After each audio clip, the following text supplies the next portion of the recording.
बहुत स्वागत। आप देख रहे हैं वॉर रूम में। आपको इस वक्त एक और बड़ी खबर दे रहा हूं। भारतीय नौसेना की ताकत में एक और इजाफा।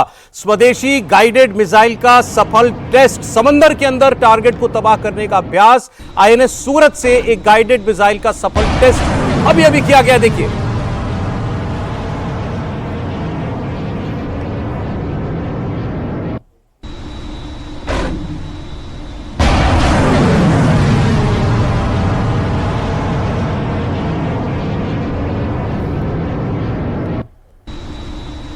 कि फिर मैं आपको बता दूं कि भारतीय नौसेना के जंगी बेड़े का जहाज आईएनएस सूरत है और एक स्वदेशी निर्मित गाइडेड मिसाइल का कामयाब परीक्षण किया गया है अब से थोड़ी देर पहले।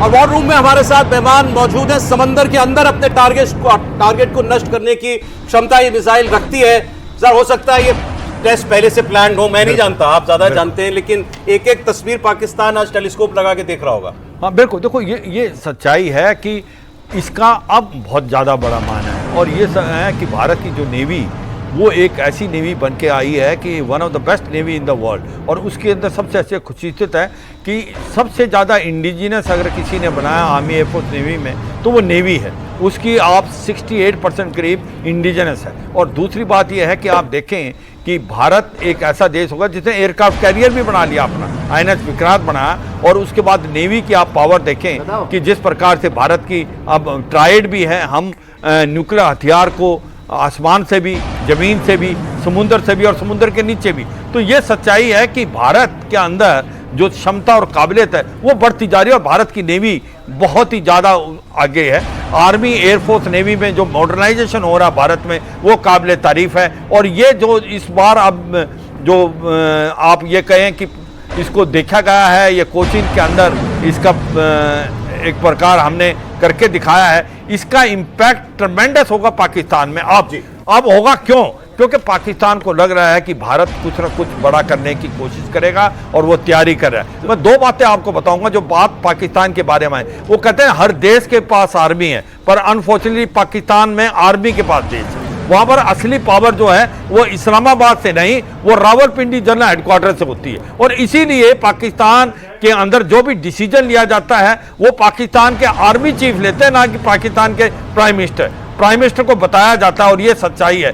तो ये जो इसीलिए भारत के जो प्रधानमंत्री ने बोला, प्राइम मिनिस्टर मोदी ने, कि अब की बार जो हिट करना है वो टेररिस्ट पे नहीं, उनके जो आका हैं, उनके आका कौन है? पाकिस्तान की आर्मी, पाकिस्तान की आईएसआई। और मुझे लगता है ये एक बहुत इंपॉर्टेंट चीज है। ये मैसेज लाउड एंड क्लियर है कि अब इनको बख्शा नहीं जाएगा और ऐसा हिट किया जाएगा कि आने वाले समय में अभी ये तस्वीरें और ये खबर तो हमारे पास अभी आई, आईएनएस सूरत से गाइडेड मिसाइल का परीक्षण। मैं अभी वैभव को बोल रहा था, दिखा रहा था एक खबर की पाकिस्तान में भी अरब की खाड़ी के अंदर और उसके आसपास जो लिखा है उस खबर में कि आईएनएस विक्रांत भी अपनी मैन्यूवरिंग करता है, वहां पर पाकिस्तान भी एक मिसाइल टेस्ट जो है वो करने वाला है। देखिए, पाकिस्तान की नेवी का भारत की नेवी से कोई कंपैरिजन ही नहीं बनता है। भारत की जो नेवी है, जब पीएनएस गाजी उस समय की कहते थे कि अनसिंकेबल एक ऐसी पनडुब्बी अमेरिका ने दी जो कि दुनिया में उसने किसी और को नहीं दी थी, और कहा था कि इसको कोई डुबा ही नहीं सकता। ठीक है, हमारे आईएनएस राजपूत ने, जो कि सर्विसिंग में था, उसने मार के डुबा दिया था उसको। ठीक है, आज तो हमारी नेवी बहुत ज्यादा मॉडर्नाइज हो चुकी है। वो कितने भी टेस्ट कर ले, देखिए पाकिस्तान का फंडा क्या है, चाइना की मिसाइल लेनी है, उस पर हरा पेंट लगाना है और वो पाकिस्तानी हो गई। ठीक है, ये उनकी टोटल स्ट्रेटेजी होती है पाकिस्तान की। उनका स्पेस मिशन क्या होता है? चाइना के रॉकेट में अपनी सैटेलाइट लगा के भेज दिया, स्पेस मिशन हो गया। उनकी जो न्यूक्लियर वेपन्स है, जो बैलिस्टिक मिसाइल्स हैं, वो सारी की सारी चाइनीज है। उनका अपना कुछ भी इंडिजिनस नहीं है। तो ये अगर कोई चाइनीज अगर वो टेस्ट कर भी रहे हैं, बोल रहे हैं या रिटेलिएट करने की कोशिश करेंगे कि हम भी टेस्ट कर रहे हैं, करते रहे, लेकिन क्या उनकी कैपेबिलिटी है कि वो इंडियन नेवी से टक्कर ले सके? इंडियन नेवी तो चाइना से लड़ने की तैयारी कर रही है। इंडियन नेवी तो चाइनीज नेवी के साथ कंपीट कर रही है, वो रेस में ही नहीं है। जो उनके सप्लायर हैं इंडियन नेवी का जो है, और इंडियन नेवी जब अपनी एक्सरसाइजेस करती है वो दुनिया की बेहतरीन नेवीज के साथ करती है। वो इजरायली नेवी के साथ या अमेरिकन नेवी के साथ या ब्रिटिश या फ्रेंच नेवी के साथ एक्सरसाइज करती है। हम ये पाकिस्तान या चाइना या इनके साथ हम एक्सरसाइज नहीं करते हैं। अरे इस बार भारतीय नेवी की बड़ी चर्चा है, लेकिन इस पूरे जो अभी देखिए फौज हालात बने हुए हैं सौरभ, इंडियन आर्मी रिटेलिएट कर चुकी है, एयरफोर्स कर चुकी है, अब स्पेकुलेशन उनकी है कि इस बार शायद ये नेवी का इस्तेमाल करे। अच्छा, लेकिन एक और खबर, भारत के कठोर कदम से पाकिस्तान में घबराहट है और पाकिस्तान के प्रधानमंत्री ने एक बड़ी बैठक बुलाई हुई थी, राष्ट्रीय सुरक्षा कमेटी की। शहबाज शरीफ ने यह बैठक बुलाई थी जिसमें पाकिस्तान के तीनों सेनाओं के प्रमुख भी हैं, आईएसआई के चीफ को भी इस एनएससी की मीटिंग में बुलाया गया है। उसकी तस्वीर जो है वो एक और तस्वीर आई है, तो वो हम आपको दिखाएं। सेंटर में बैठे तो शहबाज शरीफ हैं और आसिम मुनीर मुझे नजर नहीं आ रहे, शायद कोने में इनके साथ बैठे हुए होंगे, लेकिन कमांड तो वही कर रहा होगा सर।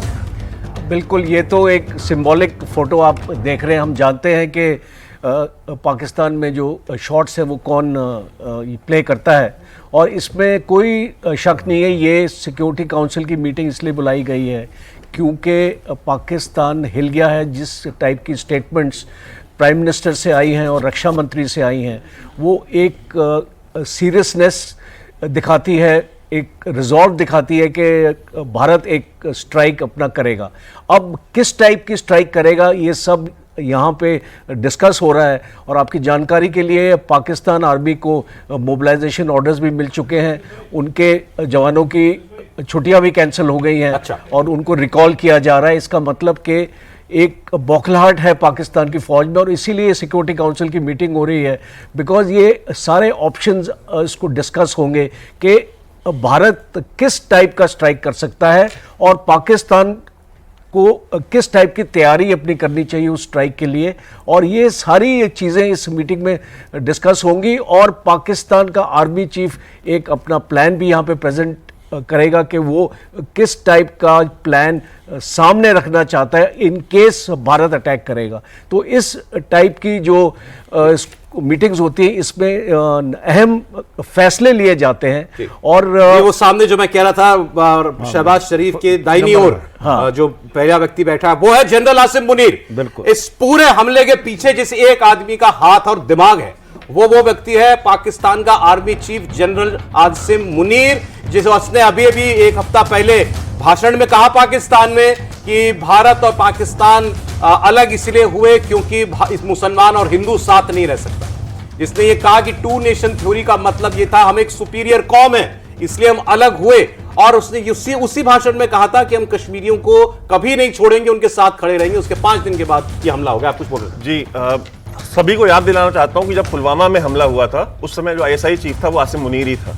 अच्छा जी, तो ये इसका जिहादी माइंडसेट आज का नहीं है, ये हमेशा से, और इसने अपनी लाइफ का एक बहुत बड़ा हिस्सा मिलिट्री इंटेलिजेंस और आईएसआई में ही निकाला है। ठीक है, और ये अफगानिस्तान के अंदर भी जो जिहाद, अफगान जिहाद चल रहा था उसके अंदर भी इसने अपना रोल प्ले किया था, और इसका जो कोड नेम है आईएसआई के अंदर वो द डिसीवर था। ठीक है, तो ये डिसीवर आदमी है, धोखेबाज आदमी है, और इसको आप ट्रस्ट नहीं कर सकते। और जिहाद की इसकी ख्वाहिश आज की नहीं है, इसने अपनी पूरी जिंदगी में सिवाय जिहाद के और दूसरा कोई काम किया भी नहीं है। इसीलिए मैंने जो आपको बात बोली थी कि बहुत सारे सीनियर जनरल्स पाकिस्तान की फौज के अंदर वो इसको मेंटली अनफिट डिक्लेयर कर चुके थे कि is not fit to be in the army. Certified जिहादी है, सर्टिफाइड जिहादी, मतलब जिसके खून में रग रग में एंटी इंडिया है। यस जी सर। दूसरा देखो एक चीज माननी पड़ेगी कि जिहादी जो बात करते हैं, देखो जो भाषण इसने दिया वो कोई प्रोफेशनल आर्मी का चीफ तो नहीं दे सकता, वो तो ऐसा लगता था मौलवी बात कर रहा है हिंदू मुसलमान की, टू नेशन की, और कहीं ना कहीं कश्मीर जो इनकी जगलर वेन है, और कश्मीर आपका हिस्सा नहीं है तो आपकी जगलर वेन कैसे हो सकती है। ये सच्चाई है, पाकिस्तान को समझना चाहिए कि जो असलियत क्या है। असलियत क्या है आज की तारीख में? आज की तारीख में पाकिस्तान टूटने के कगार पे है। खैबर पख्तूनख्वा में टीटीपी, बलूचिस्तान में बीएलए, सिंध में अपनी इंसर्जेंसी चली है, पंजाब के अलावा हर जगह कोई ना कोई प्रॉब्लम है। और इसी प्रकार पीओजे के और गिलगिट पाकिस्तान में देखो सौरभ क्या हो रहा है। आप पीओजे के में जो बात कर रहे थे कि उनका जो प्राइम मिनिस्टर वो भी पंजाबी है, कि मुजफ्फराबाद, मीरपुर, झांगर, कोटली, आपका ददनियाल, बाग और पाकिस्तान वाला पुंछ, लोग सड़कों पे खड़े, चक्का जाम, शटर डाउन है, खाने को दाने नहीं, पीने को पानी नहीं, 2 साल से पे और पेंशन नहीं मिली है। वो कहते हैं कि हम भारत में मिलना चाहते हैं क्योंकि आपने हमारे को मूर्ख बनाया। 77 साल झूठ बोला कि भारत का जम्मू एंड कश्मीर में प्रॉब्लम है, और सच्चाई है जो अभी बात कर रहे हैं ना इंडस रिवर की, अब इन्होंने जो हमारे में कृष्ण गंगा रिवर है उसको ये नीलम नदी बोलते हैं। नीलम नदी जो एक मेन सोर्स ऑफ वाटर है जो पीओजेके में, उसका मुंह मोड़ के पंजाब की तरफ का रखा है। मंगला डैम में जो बिजली पैदा होती है पीओजेके में, पहले वो बिजली पंजाब में जाती है, फिर वो 10 गुना कॉस्टली होके पीओजेके में। तो इन्होंने इनको हरदम सेकंड क्लास सिटीजन ट्रीट किया है, इनको गलत इस्तेमाल किया है, और आज इनके ये भाई भगत नहीं है और इसीलिए वो लोग भारत में मिलना चाहते हैं। सर, ये आसिमुद्दीन पर एक बात और बताऊंगा, लेकिन उससे पहले आपको एक अपडेट दे देता हूं। पहलगाम टेरर अटैक के बाद भारत ने पाकिस्तान पर कैसे सख्ती बढ़ाई है। भारत ने पाकिस्तान के उच्चायुक्त को समन भेजा है, पाकिस्तानी हाई कमिश्नर को बुलाया है विदेश मंत्रालय ने, और पाकिस्तान उच्चायोग के प्रभारी साद अहमद बराइच आएंगे और इनसे सवाल जवाब किए जाएंगे। साथ ही एयर, नेवल और डिफेंस एडवाइजर को भी नोट सौंपे गए हैं, जिसमें पाकिस्तानी उच्चायोग में रक्षा, सैन्य, नौसेना, वायु सलाहकारों को पर्सन नॉन ग्रेटा घोषित किया गया है। उन्हें 1 हफ्ते के अंदर अंदर भारत जो है वो छोड़ना पड़ेगा। अच्छा, ये तस्वीर जो आप देख रहे हैं, ये भारत की कैबिनेट कमेटी ऑन सिक्योरिटी की बैठक की तस्वीर है जो कल हुई थी। इसी बैठक में ये सारे निर्णय लिए गए थे, जिसमें सिंधु जल समझौते को फिलहाल होल्ड पर रखने का भी फैसला था। सर, एक बात और दर्शकों को पता चले, बहुत से लोग क्योंकि इसके बारे में जानकारी नहीं है तो ये पूछ रहे हैं कि ये जल समझौता अभी फिलहाल रोक देने से पाकिस्तान पर क्या असर पड़ेगा। आप अचानक पानी तो नहीं रोक सकते, नहीं, लेकिन वहां हमारे हाइड्रो इलेक्ट्रिक डैम्स तो बने हुए हैं ना। ये जो हाइड्रो इलेक्ट्रिक डैम है जो आपका किशन गंगा का है, इसमें एक रेजर्वॉयर है। वो रेजर्वॉयर हम साल में एक बार फ्लश करते हैं अगस्त के महीने में, जब आपका मानसून ख़त्म हो जाता है। तो इस ट्रीटी को अबेयंस में डाल के पहला काम भारत ये करेगा कि ये जो रेजर्वॉयर है इसकी जो फ्लशिंग है, जब पाकिस्तान का सोइंग सीजन आएगा उस टाइम पे फ्लशिंग होगी, उससे पाकिस्तान को बहुत तकलीफ होने वाली है। दूसरा, अच्छा, पाकिस्तान के किसानी के टाइम पर हम पानी नहीं छोड़ते थे उसका। बिल्कुल बिल्कुल, तो अब हम अपनी मर्जी के मुताबिक छोड़ते हैं। अब हम बहुत बड़ी बात, एक और चीज है, चलिए अपनी बात कंप्लीट कर लें। दूसरा, जो डाटा इसको रिवर का है, जो आपकी इंफॉर्मेशन है जो हम पाकिस्तान को हर एक साल अपना देते थे, वो डाटा हम उनको देने से बंद करेंगे। तो उससे एक्चुअली क्या होगा कि पाकिस्तान को अनुमान नहीं होगा कि कितना पानी आएगा, कब आएगा, और उसका जो फ्लो का रेट है वो किस तरीके से होगा। उससे एक्चुअली क्या होता है कि एट टाइम जो पाकिस्तान का जो अपना डैम है, वहां पे आपने मंगला डैम की बात करी, सबकी बात करी, पाकिस्तान के पास स्टोरेज कैपेसिटी 10% से ज्यादा नहीं है। इसका मतलब कि जितना पानी पाकिस्तान के पास आता है वो 10% से ज्यादा उसको स्टोर नहीं कर सकता है। तो आने वाले वक्त पे अभी आप इसको देखेंगे इसका इम्पैक्ट क्या होगा, क्योंकि पाकिस्तान में आपका पानी बिल्कुल ही खत्म हो जाएगा। उसका एग्रीकल्चर, पोर्टेबल वाटर और उसका इरिगेशन, ये 3 इंपॉर्टेंट मुद्दे हैं, और 2 स्टेट्स इसमें इफेक्ट होते हैं, एक आपका पंजाब, एक आपका सिंध। और ये जो सब लोग कह रहे हैं कि इस बार चोट पंजाब को पहुंचाओ, पाकिस्तानी पंजाब को, तो वो इससे हो सकता है। हाँ, वो, और स्पेशली रावलपिंडी में जो ये आपका मिलिट्री हेडक्वार्टर है, ये सबसे ज्यादा इफेक्ट होगा, क्योंकि पंजाब और सिंध स्पेशली ये 2 एरियाज आपके इफेक्ट होंगे। पाकिस्तान की फौज को भी इसका इम्पैक्ट आएगा कि आपकी वजह से ये अभी जो लोकल जो पॉपुलेशन, जैसे आपने बताया वैभव के 10% लोगों ने इसको शहबाज शरीफ को वोट किया, और मुनीर ने फॉर्म 45 को इसको डिले किया और उसमें फेरबदल किया। अब पाकिस्तान की लोगों को जब तकलीफ होगी, जब उनको पानी नहीं मिलेगा, उनका एग्रीकल्चर, उनका 68% जो आपका रूरल एरिया है वो इस पॉपुलेशन को इसको अफेक्ट करेगा।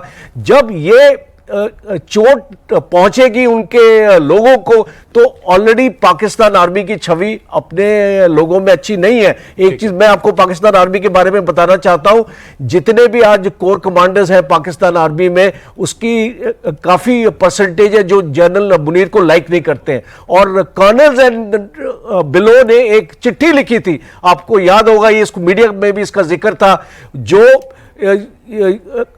जनरल मुनीर को हटाने की मांग की थी। तो आप समझ इसके सकते हैं, अपने सबऑर्डिनेट नहीं चाहते कि ये यस, तो आप समझ सकते हैं कि इसकी पॉपुलैरिटी पाकिस्तान की फौज में कितनी कम है। अब एक खबर आपको और दे दूं, भारत के रिएक्शन से ही भारत अब सॉफ्ट पावर अपनी इस्तेमाल कर रहा है और पाकिस्तान को कोई प्लेटफॉर्म नहीं देना चाहता। भारत में एक्शन से पाकिस्तान घबराया हुआ है। आपको बता दूं, अरब सागर में नो फ्लाई जोन घोषित कर दिया गया है। पाकिस्तान की वायुसेना जो है वो हाई अलर्ट पर है और अरब सागर में नो फ्लाई जोन घोषित किया है। दूसरा, भारत में फिल्म अबीर गुलाल, जिसमें पाकिस्तानी एक्टर फवाद खान ने किरदार निभाया है, भारत की आईएनबी मिनिस्ट्री का फैसला है कि यह पिक्चर, यह फिल्म भारत में अब रिलीज नहीं होगी। बिल्कुल बिल्कुल। देखो आप पहले जो इंडस वाटर ट्रीटी की बात कर रहे थे, ये समझना चाहिए व्यूअर्स को कि ये 6 नदियां हैं, कि 3 हैं जो ईस्टर्न रिवर्स हैं और 3 हैं वेस्टर्न। जो ईस्टर्न रिवर है रवि, ब्यास और सतलुज, इसका पूरा पानी भारत इस्तेमाल कर सकता है। और जो वेस्टर्न रिवर हैं, जो कि एक प्रकार इंडस है, चिनाब है और झेलम है, उसका जो है 20% पानी भारत इस्तेमाल कर सकता है। मगर भारत है उसका 4 से 5% पानी इस्तेमाल कर रहा है। अब जब ये ट्रीटी को बेंच में रख देगा, भारत अब वो 20% पानी इस्तेमाल करेगा और फिर जो गर्मियों में पानी को नहीं छोड़ा जाएगा, क्योंकि उस समय भारत को जरूरत होगी, तो ना तो भारत ईस्टर्न रिवर का पानी छोड़ेगा और ये वेस्टर्न रिवर जो है इसका पानी जितना 20% है उसका इस्तेमाल करेगा। तो होगा क्या इम्पैक्ट इसका? इसका इम्पैक्ट पड़ेगा कि पाकिस्तान के इलाकों में एक प्रकार से भूख मर जाएगी, वहां पर ड्राउट पड़ जाएगा। पूरा का पूरा इलाका जो है बेसन, जिसको पंजाब और सिंध बेसन बोला जाता है, वो सूखा जाएगा। जैसे बोल रहे थे 68% को लोगों को इसका इम्पैक्ट होगा। मुझे लगता है कि इसका इम्पैक्ट इतना होगा पाकिस्तान को समझ नहीं आएगा। जो ये बात कर रहे हैं कि ये ट्राइलैटरल है, क्योंकि इसके अंदर वर्ल्ड बैंक भी वो है, वर्ल्ड बैंक ब्रोकर नहीं है, वर्ल्ड बैंक ने सिग्नेटरी है। भारत के ऊपर कोई दबाव नहीं है, दबाव नहीं है। और जो एक बात और बता रहे थे, पहले ये खबर मुझे बता दें, व्यूअर्स को समझा दें, पाकिस्तान ने अरब सागर के ऊपर के आसमान को नो फ्लाई जोन घोषित किया। वो इसलिए किया, उनको डर लगता है कि कहीं ना कहीं भारत हमला करेगा, और भारत हमला करेगा क्योंकि भारत के एयरक्राफ्ट वहां से आएंगे और उसको डर लग रहा है। मुझे लगता है ये भी बात एक समझनी पड़ेगी कि अब उसको लगता पाकिस्तान को आर्मी, एयरफोर्स, हो सकता है नेवी की तरफ से हो और वहां पर एयरक्राफ्ट कैरियर का इस्तेमाल हो सकता है जहाजों का इस्तेमाल हो। तो मुझे लगता है ये डर का है, डर लग रहा है उनको कहीं ना कहीं इसको नो फ्लाई जोन बना के, कि भाई कहीं ऐसा ना हो कि इसका इस्तेमाल करते हुए सरप्राइज दे के भारत की जो एयरफोर्स है वो आके हमला ना कर दे। तो ये एक प्रकार से प्रिकॉशनरी और डिफेंसिव मेजर है, मगर ये डर को जाहिर करता है। जाहिर है, और भारत और पाकिस्तान दोनों से इस खबर से जुड़ा हर अपडेट आप जानने के लिए आइए इंडिया टीवी पर।